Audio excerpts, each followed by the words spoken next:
کی اصلی محنت سے کوئی تعلق نہیں. جانتے ہو دعوت اور تبلیغ کی محنت کیا چیز ہے؟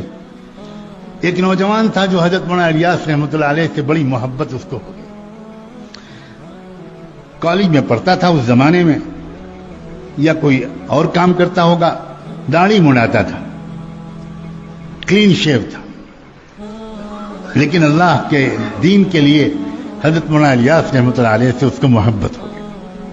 وہ دن بھر اپنا سارا کام سے فارغ ہو کر وہ جب حضرت کے رات میں آرام کرنے کا وقت آ جاتا تھا تو وہ خدمت کے لیے آتا تھا، اور اس نے اجازت لے لی اور بڑی محبت سے وہ حضرت کا بدن دباتا تھا کہ ذرا تھکے ہوئے ہیں دن بھر کے، تھوڑا آرام مل جائے.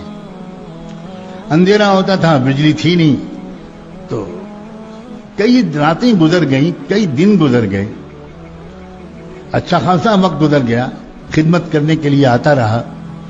ایک دن حضرت مولانا الیاس کی نظر پڑی تو دیکھا کہ اس کے چہرے پر داڑھی نہیں ہے. تو یہ سمجھ کر کہ اب تو یہ ہمارا اپنا ہو گیا، محبت کرنے لگا، کوئی حرج نہیں اس سے یہ بات کہنے میں. تو اس سے کہا حضرت مولانا الیاس نے کہ بیٹا تم داڑھی رکھ لو، اتنے اچھے نوجوان ہو تم داڑھی رکھ لو. کچھ نہیں بولا، وہ بیچارہ چلا گیا. لیکن ابھی اس کو فوراً داڑھی رکھنے کی ہمت نہیں ہوئی، تو اس نے پھر حضرت مولانا الیاس رحمۃ اللہ علیہ کے پاس آنا ہی چھوڑ دیا، ڈر کے مارے، شرم کے مارے کہ میں نے ان کی بات نہیں مانی، کیسے جاؤں ان کے پاس. بس اتنا ہوا. اب جب ایک دن نہیں آیا، دو دن نہیں آیا، تو یہ ہے دعوت و تبلیغ. حضرت مولانا الیاس رحمۃ اللہ علیہ بے چین ہو گئے، اور بے چین ہو کر اس لڑکے کو برا بھلا نہیں کہنا شروع کیا.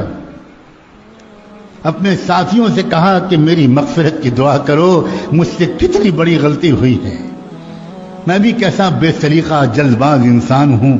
اتنا پیارا اللہ کا بندہ آتا تھا اور میں نے جلد بازی میں اس سے کچھ کہہ دیا، اور وہ بیچارہ ابھی شاید عمل نہیں کر سکا اور اس نے آنا بھی چھوڑ دیا. اب میں اس کو کہاں ڈھونڈوں؟ تو دو رکعت صلاۃ الحاجت پڑھ کے نماز پڑھنی شروع کر دی. اللہ اس نے بندے کو بھیج دیجئے، میں اس سے معافی مانگ. اللہ ایسا نہ ہو کہ میری موت ہو جائے، میرا وقت آ جائے اور میں اس سے معافی نہ مانگ چکا ہوں. اللہ بھیج دیجئے اس کو، مجھے سمجھ میں نہیں آتا میں کہاں تلاش کروں اس کو. چند دن کے بعد ان کی دعاؤں کی قبولیت کا یہ اثر تھا کہ وہ نوجوان شرمایا ہوا بہرحال آ گیا، لیکن آگے نہیں بڑھ رہا تھا. اب جب نظر پڑی حضرت مولانا الیاس کی، لپک کے اس کے پاس گئے، سینے سے لپٹا لیا، اس کی پیشانی کو چوما اور کہا بیٹا تم باقی بات بعد میں، میرے پیارے میں نے جلدی کر دی تھی، تمہارا دل دکھ گیا، مجھے معاف کر دو. ایک مومن کا دل دکھانا بہت بڑا گناہ ہوتا ہے، مجھے معاف کر دو. جب تک تم کہو گے نہیں کہ میں نے آپ کو معاف کر دیا، تب تک میں تمہارا ہاتھ دامن نہیں چھوڑوں گا.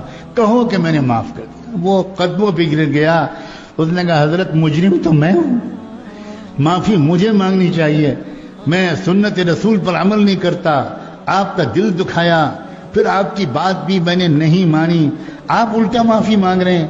بس آج سے میں وعدہ کرتا ہوں اب میں داڑھی کو کبھی شیو نہیں کروں گا.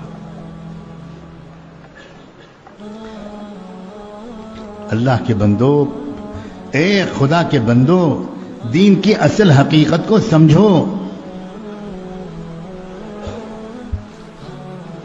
جب کسی انسان کے اندر دین کی اصل حقیقت اترتی ہے تو یاد رکھنا اس کی نظر لوگوں کے ظاہر سے پہلے اور ظاہر سے زیادہ ان کے باطن پر پڑتی ہے.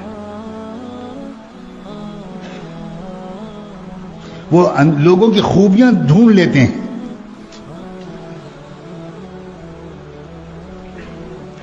اس لیے ظاہری طور پر کچھ دینی شکل صورت بنا لینے پر مطمئن اور قانع ہو کر نہ رہ جانا، اس کا جائزہ لو.